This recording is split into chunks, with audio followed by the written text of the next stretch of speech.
বিচার তো হত্যার বিচার সর্বোচ্চ যেটা হয় ফাঁসি, আমি সেটাই চাই। তারপরেও আমার কথা হচ্ছে যে শুধু এই একটা না, জুলাইতে সমস্ত বাংলাদেশে যত মানুষ, যত ছাত্র, যত শিশু, যত বৃদ্ধ, প্রত্যেকের খুনের বিচার চাই।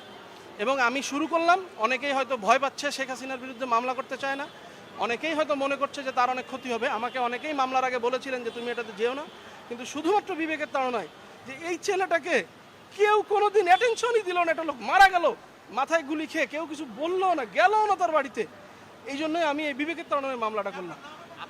আমার নাম আমির হামজা শাতিল, আমি একজন সাধারণ ব্যবসায়ী, আমার একটা গরুর খামার আছে কল্যাণপুরে। এখনও ফিল করছি না, আমি আমার সাহস নিয়ে থাকবো, এরপরে যা হয় ফয়সালা তো আল্লাহর পক্ষ থেকে আসে, যা হয় এটা হবে। আমি এই মামলা শেষ পর্যন্ত লড়বো ইনশাল্লাহ।